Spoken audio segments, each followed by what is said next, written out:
ជំរាបសួរនាងខ្ញុំឡៃដានីថ្ងៃនេះសូមលើកយកប្រធានបទមួយរបស់ផ្អែមមិនប្រកាសថាល្អគេសង្កេតឃើញថា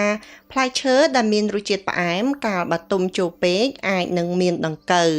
ហើយបើពិសាច្រើនទៅមុខជានឹងកើតជំងឺដង្កាត់យ៉ាងណាមិញពាក្យសរសើរជាច្រើននៅក្នុងโลกនេះក៏អាចបង្កប់នៅគំនិតមិនស្អាតនៅក្នុងនោះផងដែរអ្នកខ្លះគេសរសើរយើងនៅក្នុងលក្ខណៈយកចិត្តយកថ្លើមឬក្នុងលក្ខណៈវាយអែបស៊ីអបអ្នកខ្លះគេសរសើរក្នុងលក្ខណៈបញ្ជោដើម្បីផលប្រយោជន៍អ្វីមួយពាក្យសរសើរខ្លះទៀតបើទោះជាគេសរសើរដោយគំនិតស្មោះត្រង់ក៏ដោយក៏មិនទាន់ប្រកាសថាត្រឹមត្រូវដែលគួរទទួលយកបាននោះដែរព្រោះភាគច្រើនគឺគេសរសើរទៅតាមការដែលគេពេញចិត្តគេមិនសូវបានគិតពីរឿងខុសឬរឿងត្រូវឬមានប្រយោជន៍ឬខូចប្រយោជន៍នោះទេ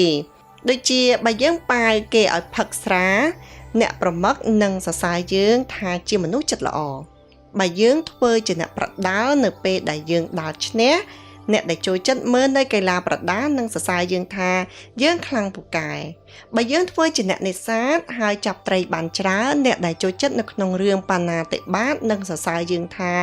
យើងជាមនុស្សឧស្សាហ៍ហើយប៉ិនប្រសប់ខាងការងារធ្វើនេសាទ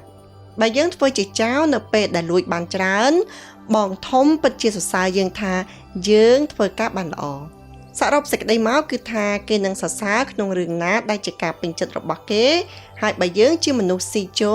ហើយចង់បានពាក្យសរសើរយើងនឹងក្លាយទៅជាមនុស្សគ្មានលំនឹងខ្លួនឯងតតែសោះដូចជាចោនឹងរសាត់ទៅគ្មានទិសដៅពិតប្រាកដដែលនិយាយមកនេះមិនមែនមានន័យថាយើងមិនត្រូវការពាក្យសរសើរនោះទេប៉ុន្តែត្រូវផ្ទៀងផ្ទាត់មើលថាតើពាក្យដែលគេសរសើរនោះសមទៅនឹងការប្រព្រឹត្តរបស់យើងដែរឬទេហើយអំពើរបស់យើងដែលគេសរសើរនោះនឹងមានប្រយោជន៍ដែរឬទេប្រសិនបើត្រឹមត្រូវល្អនិងមានប្រយោជន៍ហើយនោះវានឹងក្លាយទៅជាថ្នាំកម្លាំងជួយឲ្យយើងកាន់តែល្អឡើងតែបើយើងធ្វើមិនល្អថែមទាំងជាអំពើបាបទៀតនោះហើយគេក៏សរសើរយើងដែរចូលកំញាំងចិត្តឲ្យត្រេកអរឲ្យសោះបើមិនដូច្នេះទេពាក្យសរសើរនោះនឹងក្លាយទៅជាថ្នាំពុលសម្រាប់យើងមិនខានអត្ថបទដកស្រង់ពីសៀវភៅរលកលោកធម៌រៀបរៀងដោយឧបាសកសានសុជាសូមអរគុណសូមជម្រាបលា